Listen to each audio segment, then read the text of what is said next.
Good morning all of you. Modern wisdom senior secondary school की online classes में आपका स्वागत है। मैं हूं मनोज ओझा और हम पढ़ रहे हैं आज 9th class Sanskrit first chapter. First chapter का नाम है भारती वसंत गीत ही। चैप्टर का नाम क्या है? भारती वसंत गीत ही। अब देखिए, जैसा कि चैप्टर से ही हमें पता चल रहा है, भारती भारती मतलब माँ भारती। अब आप कहेंगे भारती कौन? माँ भारती अर्थात माँ सरस्वती। कौन? सरस्वती माँ। यहाँ जो लेसन में बात चल रही है वो चल रही है माता सरस्वती की।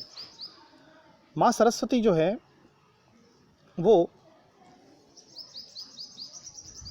वसंत गीत ही, उनके संबंध में है ये चैप्टर। और वसंत गीत ही, वसंत का अर्थ होता है, वसंत एक ऋतु है।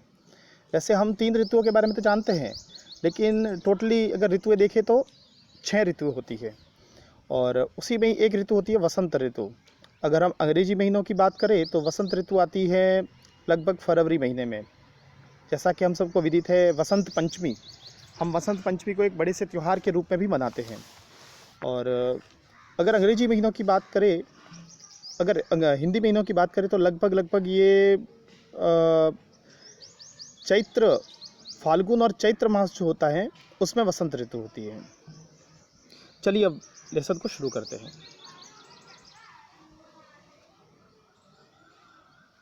देखिए, सबसे पहले ये है पाठ परिचय। पाठ परिचय में हमें क्या देखना है कि पाठ परिचय जो है वो कौन से कवि के द्वारा लिखा गया है। वैसे मूल रूप से एक बार हम इसको देख लेते हैं, बाकी इसमें से विशेष तौर पर जो हमें देखना है वो कुछ विशेष चीज़ें हैं। तो देखिए, एक बार देख लेते हैं पूरे को। अयम पाठ आधुनिक संस्कृत कवेः पंडित जानकी वल्लभ शास्त्रिणः काकली इति गीत संग्रहात संकलितोस्ति। यह पाठ जो है वो आधुनिक संस्कृत कवि, आधुनिक संस्कृत कवि का मतलब होता है एक तो होता है प्राचीन कवि जो बहुत पुराने हैं, और एक वर्तमान में, ये पिछले कुछ सालों में जो वर्तमान में जो कवि हुए हैं संस्कृत के, उन कवियों में पंडित जानकी वल्लभ शास्त्री का नाम बहुत ही विख्यात है। और उन्होंने एक काकली नामक एक गीत संग्रह की रचना की है। काकली नामक एक गीत संग्रह की रचना की है और उसी गीत से ये जो है ये हमारा चैप्टर दिया गया है। प्रकृतेः सौंदर्यम अवलोक्य एव सरस्वत्यः वीणायाः मधुरझङ्कृतयः प्रभवितुं शक्यन्ते इति भावना पुरस्सरं कविः प्रकृतेः सौंदर्यं वर्णयन् सरस्वती वीणावादनाय संप्रार्थयते। कवि जो हैं इसमें माँ सरस्वती से वीणा बजाने के लिए आग्रह कर रहे हैं कि हे माँ सरस्वती, आप वीणा बजाइए। क्यों कह रहे हैं? प्रकृति है सौंदर्यम अवलोक्य, प्रकृति के सुंदरता को देखते हुए, प्रकृति की सुंदरता को देख करके माँ सरस्वती से प्रार्थना कर रहे हैं, वीणायाः मधुर झङ्कृतयः प्रभवितुं शक्यन्ते, कि प्रकृति के सौंदर्य को देख करके मधुर झनकार जो है वीणा की वो संभव है, वो बजा सकते हैं। और इसी भावना को, प्रकृति की सौंदर्य को वर्णन करते हुए माँ सरस्वती से प्रार्थना की जा रही है कि हे माँ सरस्वती, आप नवीन वीणा बजाइए। वैसे अगर भारतीय महीनों के अनुसार अगर हम देखें तो भारतीय महीनों में नॉर्मली यदि हम बात करते हैं तो भारत के जो महीने हैं उसमें फाल्गुन और चैत्र मास, फाल्गुन और चैत्र मास जो हैं ये 2 महीने हैं। और वैसे चैत्र से हमारे यहाँ पर तो नए वर्ष की शुरुआत होती है। तो माँ सरस्वती से यही कहा गया है कि हे माँ सरस्वती, नवीन ऋतु प्रारंभ हो चुकी है और दूसरी तरफ नवीन जो है वो वर्ष भी शुरू होने वाला है, तो हे माँ सरस्वती, आप नवीन वीणा को बजाइए। देखिए, ये वास्तव में पंडित जानकी वल्लभ शास्त्री जो हैं ये मूलतः ये जो हैं लगभग इन्होंने बचपन से ही, अर्थात तो लगभग 29 साल की उम्र के थे उस समय इन्होंने बहुत सारी कविताओं का संकलन कर लिया था। और लगभग इन्होंने 29 वर्ष की उम्र में बहुत सारी इन्होंने कविताएं लिखी थी। और उसी कविताओं में उन्हीं सब कविताओं को इकट्ठे करके इन्होंने एक काकली नामक एक गीत संग्रह की रचना की, जिसमें बहुत सारे गीत हैं, बहुत सारी कविताएं हैं। तो काकली नामक गीत से ये लिया गया है। हमें विशेष तौर पर जो इस पर ध्यान रखना है वो मूलतः इस चीज़ को बहुत ज़्यादा ध्यान रखना है कि ये जो है ये आधुनिक संस्कृत कवि पंडित जानकी वल्लभ शास्त्री के काकली गीत संग्रह से ये लिया गया है। चलिए अब हम लेसन की तरफ आगे बढ़ते हैं।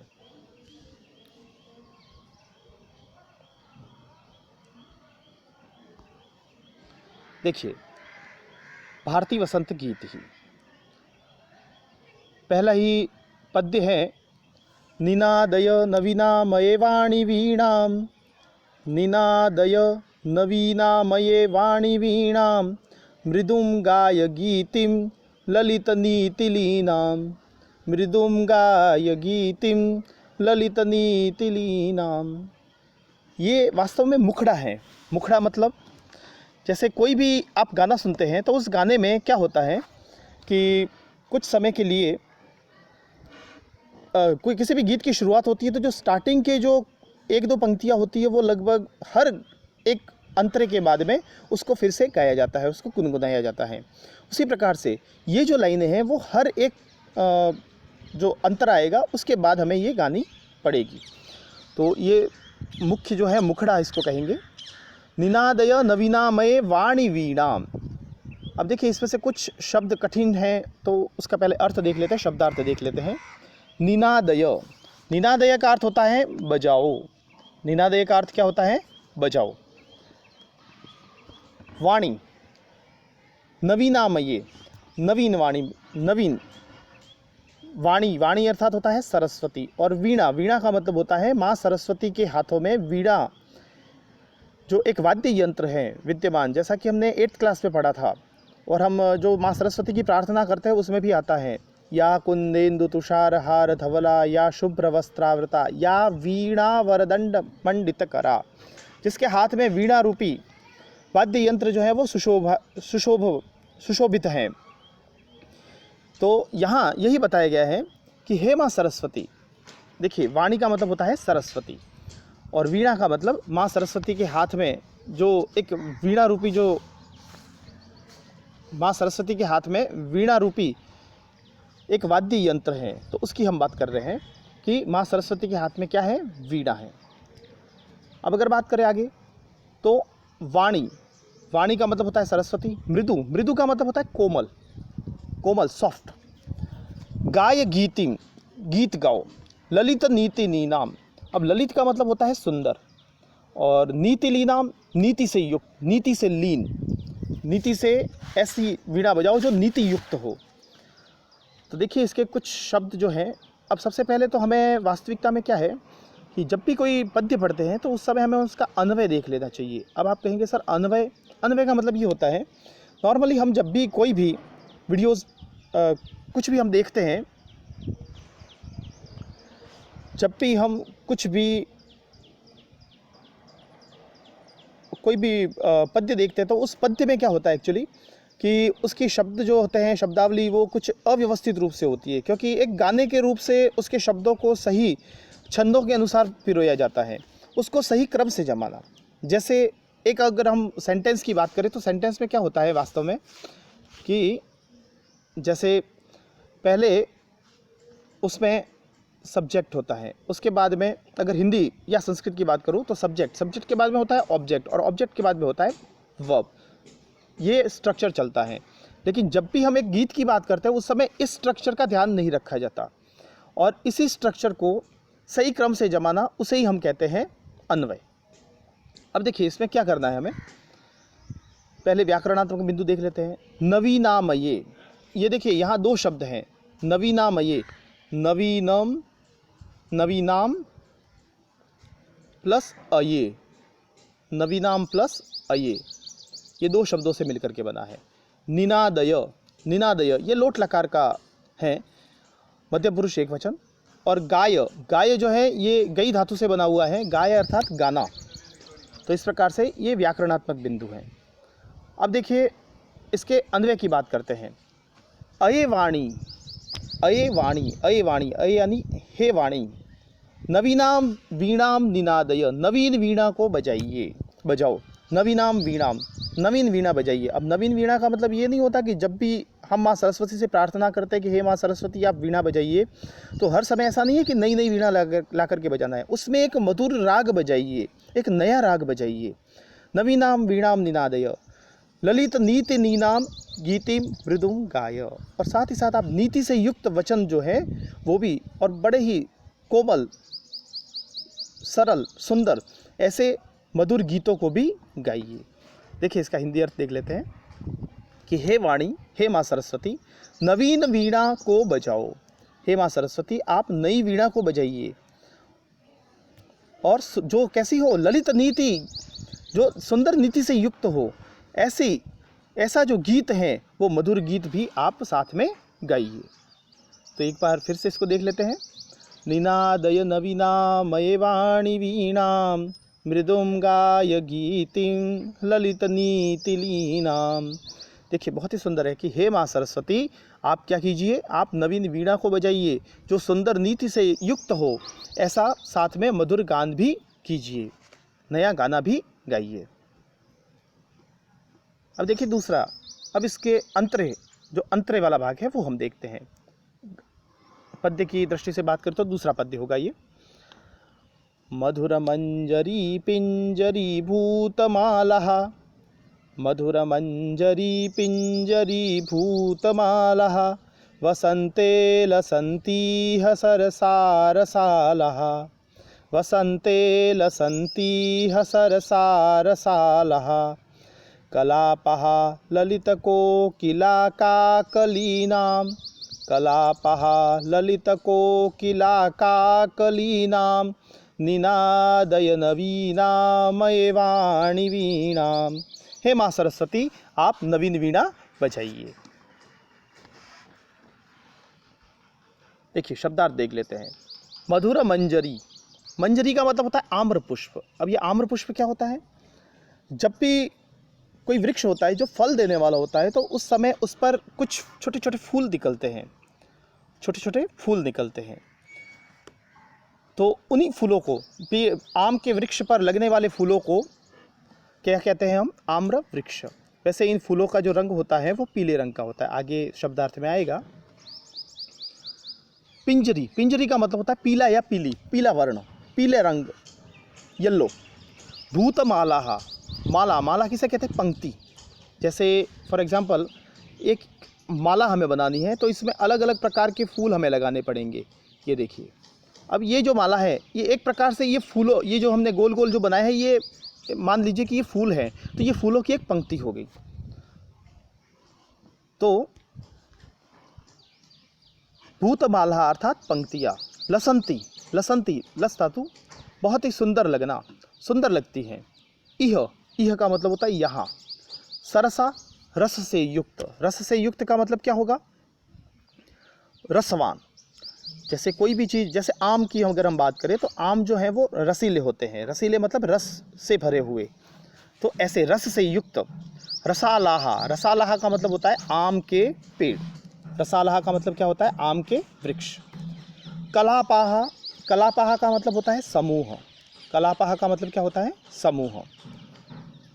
काकली, काकली कहते हैं कोयल जो होती है, कोयल की आवाज़ को, कोयल की आवाज़ को हम काकली कहते हैं। जिसे हम अगर हिंदी के हिसाब से बात करें तो कोयल की आवाज़ को हम कूक भी कहते हैं, कूक, हिंदी में कूक कहते हैं, उसे ही हम काकली कहते हैं। अब आप कहेंगे सर ये कूक क्या होता है, तो जैसे गाय जब बोलती है तो उसे हम कहते हैं रंभाना, गाय जो बोलती है उसे हम क्या कहते हैं, रंभाना। तो ठीक उसी प्रकार से कोयल की जो आवाज़ है उसे हम कहते हैं कूक। तो देखिए एक बार फिर से शब्दार्थों को देख लेते हैं। मंजरी अर्थात आम्र पुष्प, पिंजरी का मतलब होता है पीला या पीली, पीले रंग वाली। भूतमाला पंक्तियाँ, लसंती सुंदर लगती है, इह यहाँ, सरसाहा रस से युक्त, रसालाहा का मतलब होता है आम के वृक्ष, कलापहा यानी समूह, और काकली मतलब कोयल की आवाज़। अब देखिए यहाँ कुछ शब्दों में संधि की हुई है। जैसे बात करें हम लसंती की, लसंती, लसंती दो शब्दों से मिलकर के बना है। ये एक्चुअली धातु है एक प्रकार से, लसंती। देखिए यहाँ लिखा हुआ है लसंती, और इह, इह मतलब यहाँ, और लसंती मतलब सुंदर लगना, सुंदर लगती है। ये हमने शब्दार्थ में देख लिया है। अब देखिए, आइए हम इसका अन्वय देख लेते हैं। इह वसंते, देखिए जब भी हम अन्वय करते हैं तब इसमें एक चीज़ विशेष हमें ध्यान रखनी होती है कि अन्वय करते समय यदि जितने भी शब्द हैं उस श्लोक में, उस पद्य में, उन्हीं शब्दों का प्रयोग करना है। हाँ, कभी कभार मान लो कोई सेंटेंस पूरा कंप्लीट नहीं हो पा रहा है, तो उसके लिए हम छोटा सा एक कार्य कर सकते हैं। वो कार्य क्या होगा कि हम जैसे कुछ विशेष धातु आदि या कोई विशेष शब्द जिसकी आवश्यकता हो, जिसके बिना वो सेंटेंस पूरा नहीं हो रहा हो, तो उनको हम लिख सकते हैं, लेकिन उनको हम ब्रैकेट में लिखेंगे। कोष्टक में लिखने का मतलब क्या होगा, हमें पता चले कि ये शब्द जो हैं वो हमारे इस श्लोक में लिखे हुए नहीं थे, लेकिन उसके अर्थ की पूर्ति करने के लिए हमने ये श्लोक लिखे हुए हैं। अब चलिए आगे बात करते हैं। यह वसंते, यह वसंते, इस वसंत ऋतु में, मंजरी पिंजरी भूतमाला, मंजरी, मधुर मंजरी, मधुर, मधुर का मतलब होता है मधुर, मधुर, सुंदर। मंजरी, मंजरी का मतलब होता है आम के वृक्ष पर लगने वाले फूल। पिंजरी, कैसे, कौन से रंग के, पीले रंग के। तो इस वसंत ऋतु में जो मधुर मंजरी जो है, उस मंजरी, मंजरी अर्थात आम के पुष्प जो हैं उससे पीली हुई क्या, भूतमाला, सरसाहा रसालाह लसंती। तो भूतमाला जो है, भूतमाला का मतलब क्या होता है, एक प्रकार से भूतमाला का हमने अर्थ क्या देखा था, भूतमाला यानी पंक्तियाँ, उसकी जो पंक्ति जो है, मधुर पंज, एक पेड़ पर बहुत सारे पीले रंग के फूल लगे हुए हैं और उनकी जो पंक्ति जो है, उनकी कतार है, लाइन जो है, वो सरसाहा रसालाहा लसंती, वो सरस, सरस यानी रस से युक्त, और रसालाहा, रसालाहा का मतलब होता है आम के वृक्षों की माला जो है वो सुशोभित हो रही है। आम के जो वृक्ष हैं उन वृक्षों की एक प्रकार से माला की माला सुशोभित हो रही है। ललित कोकली, कोकिला काकली नाम, कोकिला का मतलब होता है कोयल। तो सुंदर कोयल का, कोयलों का जो समूह है, वैसे वसंत ऋतु में कोयल बहुत ज़्यादा बोलती है, कूक करती है, और उसकी ध्वनि जो है वो बड़ी मधुर भी लगती है। और कोयल जो है, कोयल की मधुर ध्वनि जो है वो विशेष तौर पर हमें वसंत ऋतु में सुनने को मिलती है। और वसंत ऋतु में कोयल जो है वो विशेष तौर पर आम के वृक्षों पर बहुत ज़्यादा बैठती है। तो ललित कोकिला काकली नाम, सुंदर कोयल जो है, उसका समूह जो है, उसकी कूक जो है वो बहुत ही सुंदर लग रही है। और उसे देख करके हे माँ सरस्वती आप वीणा को बजाइए। इस वसंत ऋतु में मधुर मंजरियों से पीली हुई सरस रस से युक्त जो है आम के वृक्षों की माला सुशोभित हो रही है। पास पास पे बहुत सारे आम के वृक्ष लगे हुए हैं और उन पर जो कोयलों का समूह जो बैठा हुआ है, उनकी जो आवाज़ है वो बहुत ही सुंदर लग रही है। तो इस प्रकार से दोस्तों आपको ये समझ में आ गया होगा। और ये जो दो हमने आज जो एक मुखड़ा और एक अंतरा जो पढ़ा है, उसका उसे आप कॉपी में भी नोट कीजिएगा। वैसे इसकी PDF जो है वो आपको मिल जाएगी। तो मिलते हैं आगे नेक्स्ट श्लोकों के साथ, तब तक धन्यवाद।